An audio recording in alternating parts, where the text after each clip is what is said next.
Nah, teman-teman, pagi ini aku cerita-cerita ya untuk mengisi waktunya teman-teman di rumah ya, 1 jam aja supaya bisa ngecas energinya untuk yang bisnis ya, terutama mungkin bisnis Oriflame ya. Ya, teman-teman, kenal sama Ibu Kartini ya, kenal sama Ibu Kartini. Kalau pas kita SD kita disuruh nyanyi Ibu kita Kartini ya, teman-teman. Terus tadi aku nanya sama Paki itu, kan dia punya tuh, punya kan bukunya Kartini itu, punya kan? Ya, tulisan Pram. Tulisan penulis siapa namanya? Pramudia Anantatur. Pramudia Anantatur ya. Nah, aku nggak baca buku itu karena tebel ya. Jadi ceritanya kata Paki, Ibu Kartini itu adalah orang yang membuka wawasan tentang kesetaraan gender ya. Nah, terus dari Kartini itu teman-teman kata Paki, dari cerita Paki itu belajar tentang kesetaraan ya, orang yang open mind pada zamannya ya, gitu ya Pak. Orang yang open mind pada zamannya. Emang zaman kayak dulu tuh kayak apa Pak? Zaman kayak dulu ya, perempuan tuh di dapur, di belakang, nggak berpendidikan. Oh, nggak sekolah gitu. Oh, zaman dulu gitu. Katanya kita gak hidup di zaman itu. Ya, katanya dulu perempuan itu tidak berpendidikan dan cuman di dapur ya, di dapur masak gitu kali ya, tidak dikasih pendidikan, terus tidak punya pengetahuan ya mungkin tidak pede.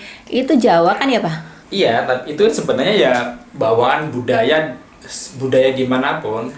Karena perempuan memang di banyak budaya pada zaman dulu dia bukan sebagai nggak setara istilahnya gitu. Kenapa nggak setara? Karena pada zaman dulu perempuan itu tingkat hidupnya atau usia hidupnya itu pendek karena dia melahirkan. Pada awalnya itu zaman dulu teknologi kedokteran masih belum seperti sekarang, jadi melahirkan pada zaman dulu sangat beresiko, sehingga perempuan itu ya mau nggak mau dia pas melahirkan resikonya cuman meninggal atau hidup pada zaman dulu ya, tinggi banget resikonya, sehingga akhirnya yang memimpin ya laki-laki. Karena pada waktu itu perempuan memang kodratnya seperti itu gitu ya, evolusinya seperti itu. Itu terbawa sampai ke dari zaman dulu seperti itu, jalan pengumpul pemburu seperti itu, sampai ada budaya apa terbentuklah evolusi budaya seperti itu. Akhirnya perempuan ya kamu di belakang, laki-laki di depan, laki-laki yang berburu. Karena dulu laki-laki yang berburu, dia yang berburu mengumpulkan makanan itu laki-laki. Karena perempuan seperti tadi itu, dia melahirkan, dia meninggal. Jadi yang keluar adalah ya serem, zaman dulu serem. Itu itu terbawa, evolusi itu terbawa terus sampai dalam tanda kutip hari ini juga ada seperti itu. Zaman dulu Kartini, zaman Indonesia zaman dulu ya. Sekarang tapi budaya budaya paternalistik atau apa sebutnya itu, yaitu patriarki itu terbawa sampai sekarang. Patriarki ya, itulah ya. Saya nggak perlu. Itu kalau dari cerita evolusinya seperti itu. Oh gitu. Dan sekarang di pemikiran bayangin zaman dulu. Di era modern sekarang, ketika pendidikan teknologi kedokteran sudah maju, harapan hidup perempuan itu lebih tinggi dari laki-laki. Jadi laki-laki bisa meninggal duluan dibanding perempuan. Statistiknya seperti itu. Jadi sekarang harusnya sudah mulai kesetaraan, karena yang tadinya dulu resikonya sangat tinggi, sekarang resiko itu bisa ditekan dengan kemajuan ilmu pengetahuan.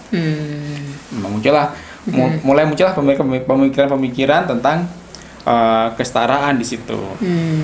Makanya sekarang juga ada kan, sudah banyak, dan dari zaman dulu sudah banyak sih kalau di luar negeri pemimpin perempuan, pemimpin negara, pemimpin perusahaan perempuan seperti itu. Ya, contohnya di New Zealand ya, perdana menterinya perempuan. Jerman.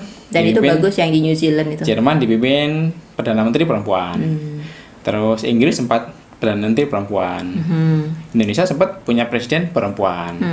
Belum lagi pemimpin perusahaan itu perempuan. Menteri Keuangan. Menteri Keuangan yang jago banget. Yang jago banget, yang pinter banget. Menteri Perikanan dulu perempuan. Artinya ya sekarang sudah setara. Seharusnya. Karena di sekitar kita yang kita lihat juga itu sudah terjadi gitu, dan mereka capable ya, dan mereka pintar. Iya, makanya kalau masih ada yang merasa ketidaksetaraan itu atau masih mengalami, ya dia ketinggalan zaman sekarang. Adanya politik ya Bapak ini ya. Jadi gitu teman-teman. Jadi gitu ya sejarahnya ya. Dapat apa dari pelajaran sejarah bersama Pagi ya. Jadi sejarahnya kayak gitu. Sejarah belajar tentang Kartini zaman dulu. Oh, ternyata kayak gitu ya. Kenapa sih ditaruh di belakang? Oh, karena beresiko ya. Nah, sekarang medis udah canggih ya. Terus pendidikan kita dapat semua, dan kita lihat itu banyak pemimpin-pemimpin wanita gitu ya di bidang apapun ya. Kalau di kita sekarang ya di Oriflame ya, malah banyak leader-leadernya cewek. Leader cowok ada, tapi leader cewek itu ternyata di bisnis ini ya punya kepekaan yang mungkin tidak dimiliki oleh cowok-cowok ya. Kalau cowok-cowok itu logika gitu ya Pak, hitungan. Tapi kalau cewek itu empati, halus perasaannya gitu-gitu ya. Jadi keunggulannya di situ ya. Nah, aku nggak mau bahas emansipasi lebih lanjut ya, terlalu berat ya. Hari ini kita ngerayain Hari Kartini, teman-teman ya. Dan tadi aku menulis sesuatu itu yang benar-benar kayak jadilah diri kamu sendiri gitu ya. Di masa Kartini tuh harus jadi apa ya? Jadilah diri kamu sendiri. Kalau orang berani itu kan bukan orang yang marah-marah, yang apa namanya frontal keras gitu. Orang yang berani itu ya orang yang berani memperjuangkan apa sebenarnya kemauan kamu itu apa gitu, keimpian kamu apa, dan kamu berani memperjuangkan. Nah, itulah buat aku apa namanya berani yang sesungguhnya, versi aku ya, berani mempertahankan keyakinan kamu. Itu menurut aku versi berani. Dan jadilah diri kamu sendiri ya. Orang kan dilahirkan beda-beda ya. Kalau teman-teman mungkin ke sosmednya siapa dari situ teman-teman udah bisa baca nih. Orang ini orangnya begini ya, yang ini orangnya gini, yang ini serius, yang ini setengah-setengah, yang ini gak ada seriusnya sama sekali gitu misalnya. Oh, orang ini kelebihannya keibuan, orang ini kelebihannya rapi, orang ini kelebihannya ini. Dan itu masing-masing itu gak bisa dituker ya. Semua orang punya kelebihannya masing-masing. Semua orang itu punya kelebihannya masing-masing. Jadi teman-teman ini apa namanya, jadilah diri kamu sendiri ya. Jadilah diri kamu sendiri. Gak bisa teman-teman itu dipaksa-paksa gitu. Misalnya orang yang dia lucu ya, seneng apa namanya, ya ada kan ya orang-orang yang dilahirkan lucu gitu ya. Coba bayangin kalau Cak Lontong tuh nggak lucu ya. Coba bayangin dia serius ya. Jadi apa gitu ya. Jadi semua orang itu sebenarnya sudah punya perannya sendiri-sendiri gitu. Coba ngebayangin Bu Susi itu lemah gemulai gitu kan. Nggak bisa ya, Bu Susi bisa seperti itu ya karena kepribadiannya seperti itu ya. Siapa lagi pemimpin perempuan, misalnya yang di Jawa Timur ada gubernurnya perempuan ya, Bu Khofifah. Terus Bu Risma juga ya, yang bagus banget ya. Jadi masing-masing orang ya teman-teman, sebenarnya kalau menurut aku ya, yang aku yakin itu berhak untuk menjadi pemimpin di bidang yang dia yakini ya. Semua orang itu boleh jadi pemimpin, mau kamu laki-laki mau kamu perempuan. Dan itu yang akan aku sampaikan juga ke anak-anakku ya. Kamu laki-laki, kamu perempuan, kamu berhak untuk jadi pemimpin ya, di bidang apapun yang kamu mau, di bidang apapun yang kamu mau tekuni ya. Ini kan masih di situasi yang sekarang ya teman-teman ya. Aku tadi pagi sebel karena nggak bisa pasang bulu mata ya. 10 menit aku nggak bisa pasang bulu mata, efeknya live-nya jadi telat karena tidak bisa pasang bulu mata teman-teman ya. Kesel aku, kesel. Dan kayaknya di rumah ini nambah gitu keselnya tuh, yang receh-receh pun jadi kesel gitu. Karena kurang kurang menghirup udara luar ya, dan yang dilihat setiap hari ya hal yang sama gitu. Misalnya mau masak nih, belanja kan bawang merah ya. Aduh, bawang merahnya kecil-kecil. Bawang merahnya kecil-kecil banget. Kalau bawang merah kecil-kecil itu kan lama kupasnya ya, lama kupasnya. Akhirnya siasat aku ya di situasi seperti sekarang, teman-teman ini harus punya siasat ya. Bawang merah mau masak, bawang merah kecil-kecil. Gak tahu ada apa dengan tukang sayur itu. Aku muter, aku nyari yang jual bawang merah yang gede-gede ya. Itu baru step pertama.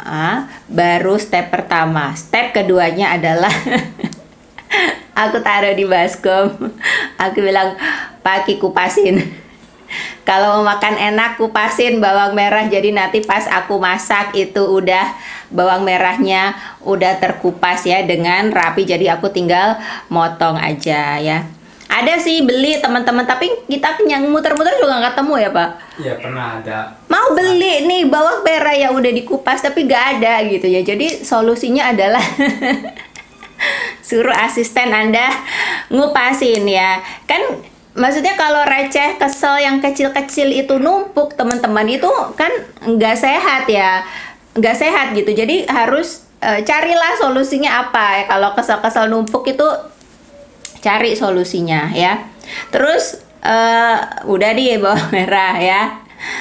Terus masak di rumah teman-teman ya, masak teman-teman ya. Ya, terus kesel yang kedua teman-teman ya, kesel yang kedua. Lagi kita mengumpulkan ya yang kesel-kesel ya. Masak ya. Kemarin aku tuh udah masak, aku ubah ke yang pagi. Jadi lebih pagi aku masaknya. Tapi ternyata ada konsekuensinya. Aku masak jam 8 selesai dan masakan itu jam 11 siang habis. Jadi tadinya yang aku mau, aku masak sekali ya, aku masak sekali aja sehari gitu. Ternyata itu habis ya sebelum waktunya udah habis ya. Jadi itu bikin kesel juga. Oh, minum dong. Terus solusinya teman-teman, aku atur waktu lagi gitu. Jadi masak cepet habis, terus aku ngatur waktu gitu ya. Solusinya sekarang sehari aku kasih waktu untuk diri aku masak ya. Masaknya itu dalam satu hari tuh berapa jam ya, itu yang aku pakai ya. Kalau enggak gitu ya, di dapur terus ya. Sementara kita punya tanggung jawab yang lain ya. Jadi ngatur waktu. Yang tadinya kalau pengen makan apa masak, kalau pengen makan apa ke dapur ya. Sekarang diatur karena ya kalau punya bisnis punya tanggung jawab yang lain ya. Nggak cuman jadinya seharian masak ya, seharian ngurusin domestik, tapi memang harus berani ngambil waktu dari yang 24 jam untuk ya tanggung jawabnya dikerjakan ya. Terus udah rajin masak ya. Ada masakan-masakan itu yang dibikinnya gampang ya, gampang dibikinnya. Tapi ada juga masakan-masakan itu yang bikinnya tuh susah ya, lama, susah, persiapan, belajar dulu gitu ya. Dan tahu-tahu anak-anak itu nggak suka, nggak cocok lauknya, terus GoFood ya, terus GoFood. Abis itu di rumah apalagi ya, rebutan kuota internet kayak gini ya. Kayak biasanya kalau di rumah aku tuh kalau pagi itu kakak mau sekolah, internetnya mati, nanti dia teriak-teriak gitu, jangan ada yang pakai internet, jangan ada yang pakai internet gitu ya. Sementara ya yang lain juga butuh ya, karena nggak ada nggak ada kegiatan yang lain, semuanya online gitu. Terus yang dihadapin juga anak-anak lebih cranky ya, karena biasanya sekolah ya punya temen, jadi nggak ada temennya gitu. Sementara ya bapak ibunya ya di rumah tidak seharian bisa nemenin main ya, bapak ibunya harus kerja juga ya, nggak betah terus bosen kayak gitu. Kalau orang yang udah gede kan bisa ya teman-teman dikasih tahu, tapi kalau yang masih kecil-kecil kan kayak seumur Bagas gitu ya, nggak peduli ya. Kalau bosen ya bosen aja, dia bosen aja.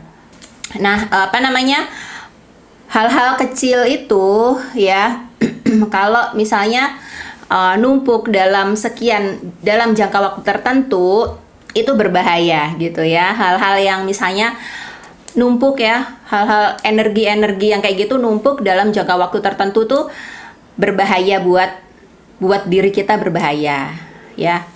Jadi kalau saran aku teman-teman itu cari teman cerita gitu ya, cari teman cerita, jangan dipendem sendiri ya, cari teman cerita, sekedar cerita aja, sekedar ngasih tahu keadaannya, sekedar bilang hari ini rasanya gini, hari ini rasanya gini gitu. Atau teman-teman yang nyolek duluan ya, yang sekedar menyediakan bahu untuk tempat cerita gitu ya. Hari ini gimana? Anak-anak tugas sekolahnya gimana?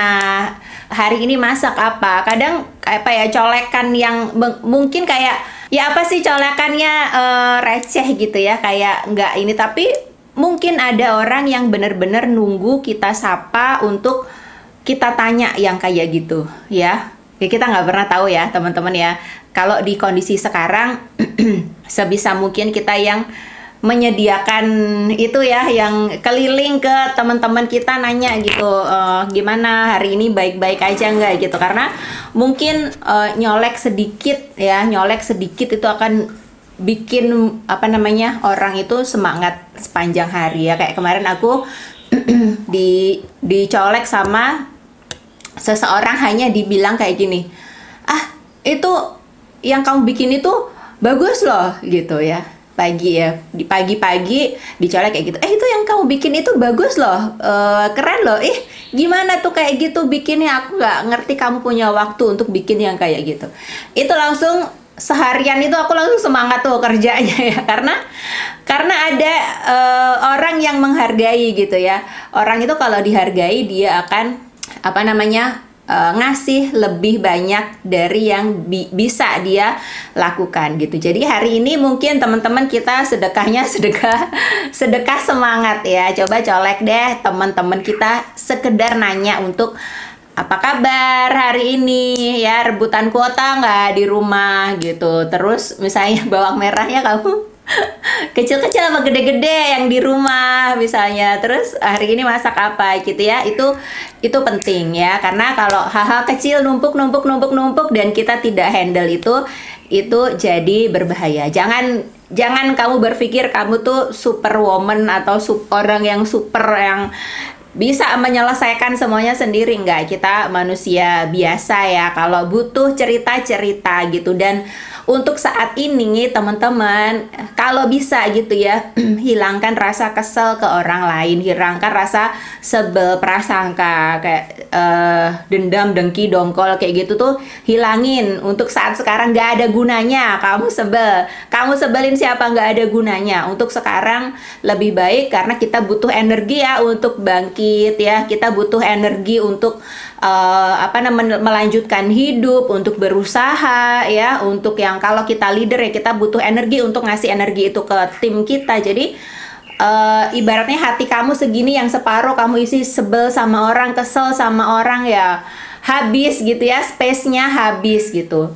Udah buang yang kayak gitu. Misalnya kalau ada kita bersalah sama siapa, minta maaf duluan yang kayak gitu ya, minta maaf duluan aja ya, supaya hati kita plong ya, bukan karena apa-apa. Tapi kemarin tuh belajar sama Paki juga gitu, kita itu jadi orang yang menang kalau kita berani minta maaf duluan gitu. Terlepas siapa yang salah siapa yang benar itu nggak penting, tapi kamu sudah memerdekakan diri kamu kalau kamu minta maaf duluan dan mengikhlaskan semuanya gitu ya. Perkara dimaafkan atau tidak ya sudah gitu, yang penting sudah minta maaf dengan sungguh-sungguh dan selesai. Nah itulah menang gitu ya. Di kondisi sekarang udah kayak childish banget kalau kita masih yang sebel-sebel sama orang ya, sebel gara-gara aku nggak digini, sebel itu ya udah sih, maafin aja ya. Kita butuh banyak energi untuk bangkit lagi ya.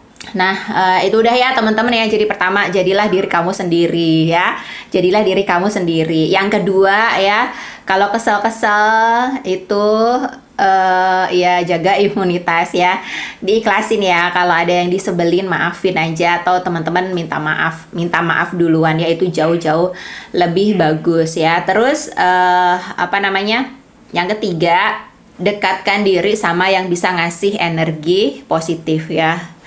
Tadi pagi aku ngobrol sama Pagi gitu, kita ngelihat salah satu postingan di Instagram, terus bilangnya gini, konten IG tuh sekarang tuh udah membosankan, isinya apa namanya, motivasi kayak gitu ya. Work from home, terus ngasih semangat. Semuanya orang-orang ngasih semangat, membosankan lah gitu. Terus ada tuh komen-komennya bilang, ya aku sekarang main TikTok aja gitu. Oh ya sekarang aku nontonin YouTube masak doang gitu ya. Ya sekarang aku gini gitu. Terus aku obrolin teman-teman itu sama Paki. Iya kah orang itu udah bosen sama konten semangat? Iya kah orang itu udah apa namanya, kayak males dinasehatin gitu ya, males untuk mencari sesuatu yang positif? Iya kah kayak gitu kah gitu. Terus apa namanya, kita bahas lagi gitu. Orang itu kalau emang sebelumnya ya teman-teman, ini kan di situasi kayak gini ya, akan ada yang menang, akan ada yang kalah gitu. Akan ada yang menang dan akan ada yang kalah dengan semua perubahan ini gitu. Akan ada yang menghadapi dan akan ada yang lari ya. Akan ada yang berani menghadapi dan akan ada yang lari. Akan ada yang nyari solusi, akan ada yang ya ngapain gue ngurusin gitu ya. Udah tugas sekolah anak banyak, udah ini banyak, akan ini banyak. Jadi perubahan ini akan benar-benar menseleksi ya. Termasuk orang-orang yang tadi dibilangnya bosen sama konten motivasi gitu. Tapi penonton motivasi itu banyak teman-teman ya, banyak gitu. Tadi malam aku nonton YouTube-nya Pak Arif RH gitu. Terus ada satu yang menggelitik ya, dibilang gini, kalau misalnya orang-orang yang Pak Arifnya bilangnya gini, penonton YouTube saya itu rata-rata adalah orang yang sudah beres finansialnya, kalau nggak salah gitu ya, di salah satu videonya. Yang nonton ilmu-ilmu saya tentang pengembangan diri itu rata-rata orang-orang yang sudah beres finansialnya. Sedangkan orang-orang yang bermasalah finansialnya itu mereka memang kalau disuruh belajar yang kayak gini-gini itu, mereka akan bilang susah duluan gitu, akan nggak mau duluan ya. Ya mereka begitu ya, ya karena itu salah satunya gitu. Itu menggelitik aku banget gitu. Terus begitu nggak teman-teman mikirnya ya? Jadi memang sebelum ada krisis ini ya, sebelum ada kondisi seperti ini, ya memang buat orang yang dalam tanda kutip males ya, ini way out untuk pembenaran ya.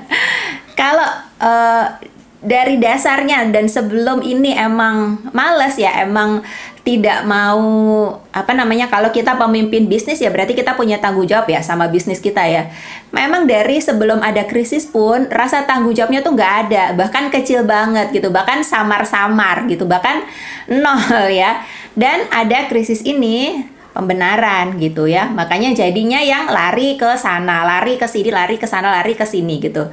Tapi teman-teman lihat gitu ya, mungkin kalau di Oriflame ya, lihat gitu timnya. Sekarang adalah waktu yang tepat untuk benar-benar melihat gitu, siapa sih orang-orang yang dalam kondisi yang sama ya, dan mungkin lebih susah lagi, tapi semangatnya tuh berkobar-kobar gitu ya. Ada apa namanya?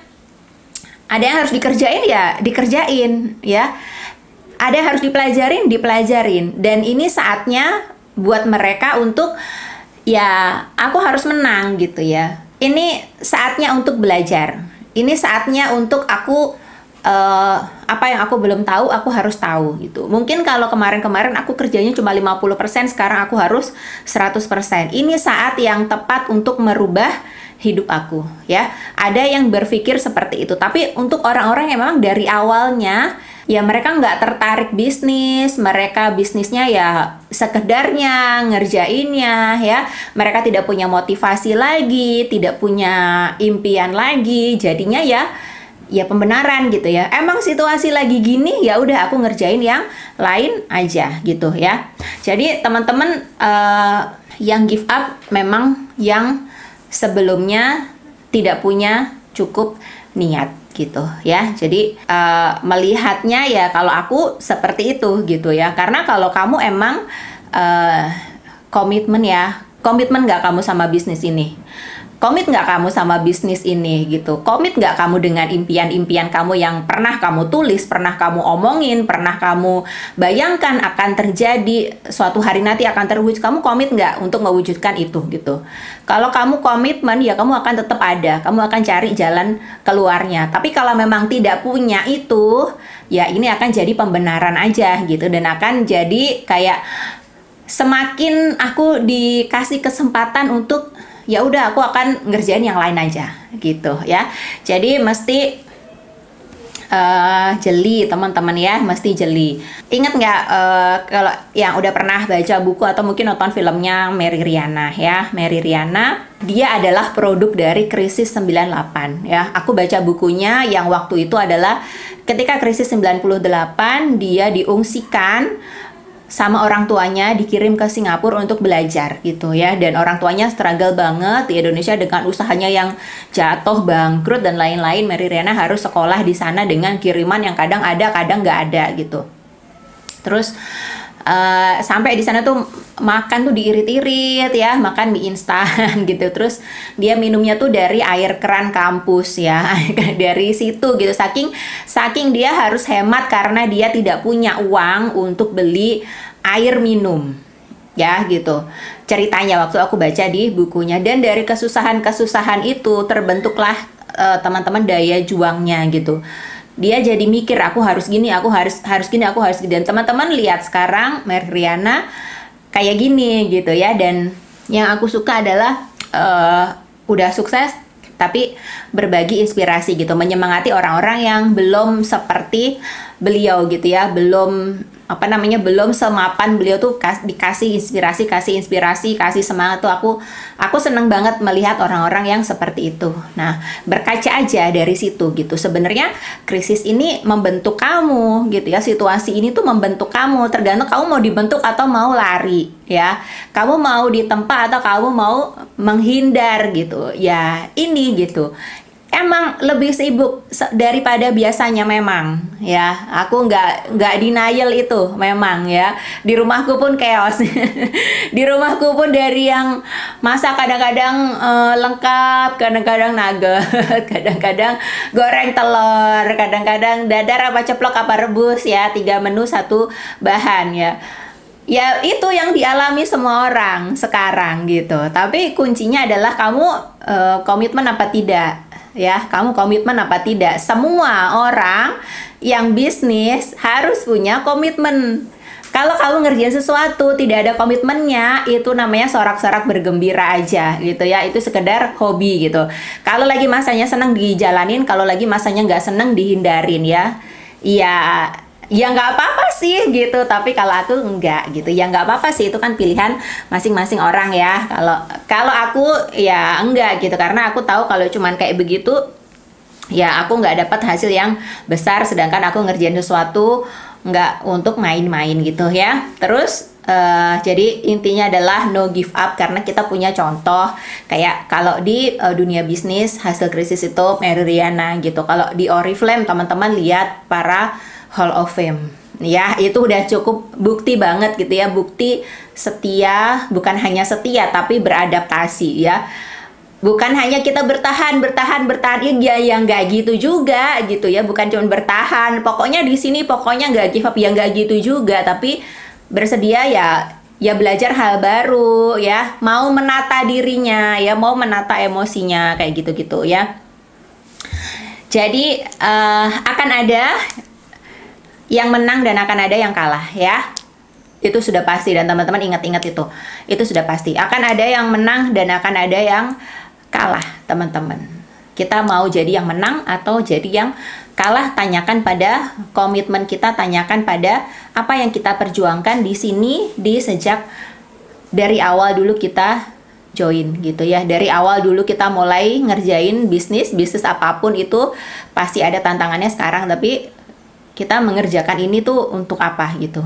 Kalau maki gimana? Aku banyak banget perbaikan teman-teman ya. Aku sedang mengerjakan banyak sekali perbaikan karena tahu nih apa banyak kurangnya, banyak belumnya ya. Semakin aku tahu bisnis ini, aku semakin kayak belum ngerjain apapun. Jadi PR ku sekarang banyak untuk aku perbaiki gitu ya. Terus udah ya, itu jadi nomor berikutnya tuh no give up. Ya, akan ada menang, akan ada yang kalah ya. Kita mau yang mana, ini bisnis punya kita sendiri. Terus ingat gitu ya, yang ini poin terakhir. Ingat peran kita sebelum situasi ini muncul ya. Sebelum situasi ini muncul, peran kamu apa? Peran aku sebelum situasi ini muncul adalah aku ibu, aku leader di tim aku. Aku punya bisnis, aku mentraining banyak orang untuk punya penghasilan, ada yang penghasilan samping, ada tambahan, dan ada penghasilan utama. Aku menggait timku untuk mereka punya impian apa, aku dampingi untuk mereka berjuang, gitu ya. Itu peran aku ya, peran aku itu. Ketika ada krisis, peran itu tetap aku ingat. Walaupun ada banyak aktivitas baru. Aktivitasnya baru apa? Masak lah gitu ya. Masak lah. Awal-awal kan emang gedabrukan, tapi lama-lama kan apal. Mau bikin ini bumbunya ini. Nggak usah pakai timbangan kira-kira gitu ya. Apalagi gitu aktivitas yang lain gitu. Misalnya kalau pagi jadi nggak bisa nemenin ngurusin bisnis banyak-banyak karena ngurusin PR-nya anak-anak misalnya ya. Ngurusin PR-nya anak-anak, ngedit video dan lain-lain. Tadi pagi Bagas Zoom sama temen-temennya gitu ya. Jadi aku ingat gitu, sebelum ini terjadi, aku nih perannya apa? Aku dibutuhkan di mana ya? Kalau aku dibutuhkan di Oriflame, aku jaga tanggung jawab aku di Oriflame ya. Aku pemimpin bisnis. Aku gajian dari mana? Aku gajian dari Oriflame. Aku penghasilan dari mana? Penghasilan dari Oriflame ya. Jadi aku jagain tim Oriflame aku. Kenapa ya? Karena itu tugas aku ya, teman-teman. Itu tugas aku. Tugas ya. Terus kalau ngurus bisnis ya, bisnis manusia, kenapa sih orang ke distract gitu ya? Emang nggak boleh masak? Boleh. Emang nggak boleh punya hobi? Boleh. Siapa sih nggak boleh? Emang nggak boleh nyuci? Boleh lah gitu ya. Cuma jangan lupa peran awal kamu apa gitu ya. Jangan melupakan tanggung jawab ya. Kalau ngurus bisnis itu berhadapan sama manusia ya. Manusia itu kan makhluk yang paling susah ya untuk diajak berkomunikasi. Bener nggak Pak? Paling kalau ibu-ibu ya. Kalau ibu-ibu ya, mau makan apa? Terserah. Mau makan apa? Terserah gitu ya. Kamu marah ya nggak tahu. Apalagi Pak pertanyaan-pertanyaan yang itu gitu. Mau kemana? Mau kemana? Jawabannya nggak gitu. Tadi pilih nggak suka. Nggak suka. Oh ini terserah, yang ini nggak suka ya, itulah makhluk perempuan. Nah, kita di bisnis ini juga berhadapan dengan perempuan-perempuan ya, yang di rumahnya juga ada ini itu dan lain-lain teman-teman ya. Semua struggle ya, semua orang itu dengan perjuangannya masing-masing ya. Nah, kenapa orang ke distract? Abis itu main opor ya. Bikin opor, teman-teman. Kalau bikin opor ayam, emang ayamnya itu pernah nggak protes gitu? Aku jangan dimasak opor, aku dimasak ayam goreng kremes aja. Nggak kan? Nggak bisa ngomong ya, bawang kita geprek gitu. Jangan digeprek, kamu enak aja geprek-geprek aku. Enggak gitu. Kalau kita masak atau nyuci ya cuciannya diem ya. Ayamnya nggak bisa ngomong, semuanya nurut-nurut aja ya. Tapi kalau kita komunikasi dengan manusia ya kayak gitu tadi, mau apa nggak tahu, yang ini ya terserah, yang ini kalau gitu nggak mau. Ya kayak gitu ya, yang dihadapi beda ya. Kalau bisnis dengan manusia, kalau yang lain ya dengan benda mati ya, teman-teman, yang nurut-nurut aja kita apa-apain gitu. Makanya waktu aku switch dari Oriflame dari kue ke Oriflame itu ada perbedaannya adalah kalau fondan itu aku bejek-bejek kayak aku uyul, aku warnain apa aja dia diam aja. Tapi kalau dengan orang itu aku harus tahu cara ngambil hatinya, cara kapan dimotivasi dengan cara dipecut, kapan dimotivasi dengan cara dielus-elus ya. Gimana kira-kira kalau aku harus menempatkan kayak harus berdiri di sepatu yang dia pakai ya, supaya aku tahu dia tuh sebenarnya merasakan apa, harus membesarkan empati dan lain, apalagi di zaman sekarang orang jauh lebih sensitif ya daripada sebelumnya. Itu beda rasa teman-teman ya.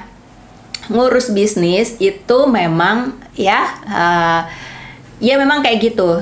Beda dengan kita masak ya, yang kita apa-apain bahannya diem-diem aja. Kita nyuci yang mau kita masukin semuanya atau kita masukin baju 2 biji juga diem-diem aja, nurut-nurut aja gitu. Jadi ada bedanya. Kenapa orang ke distract? Karena ngurus bisnis adalah berani berhadapan dengan kesulitan.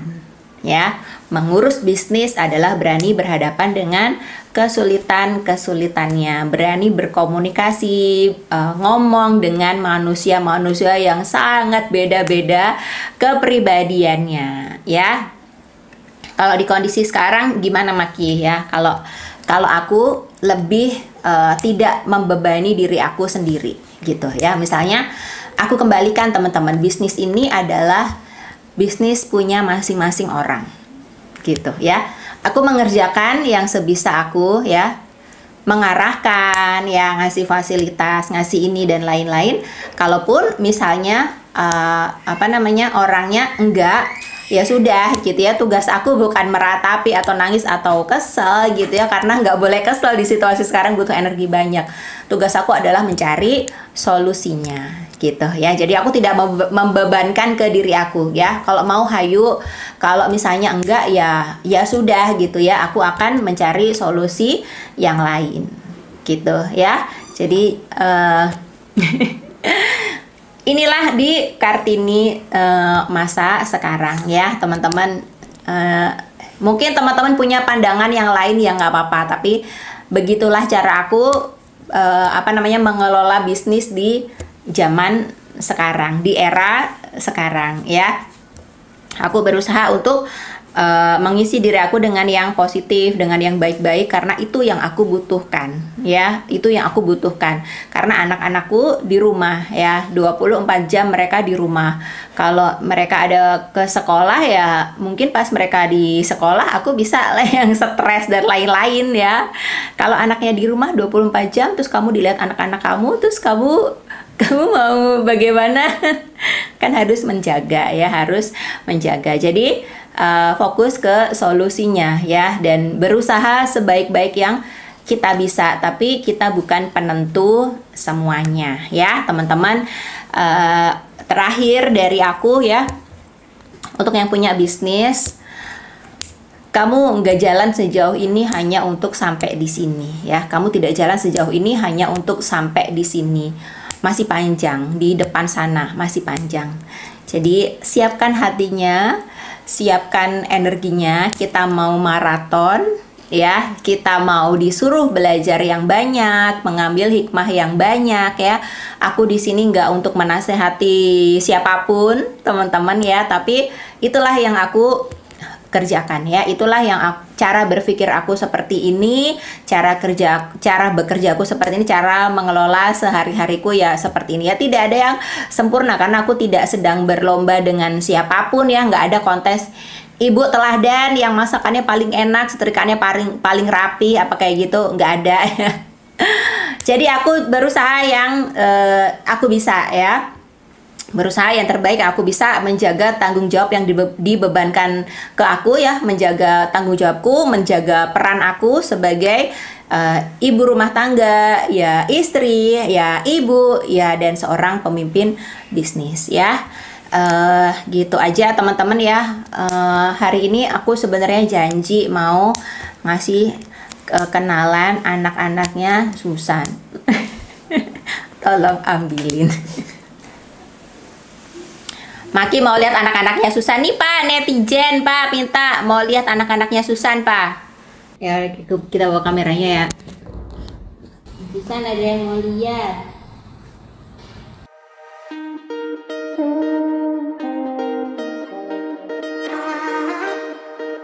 Bye bye.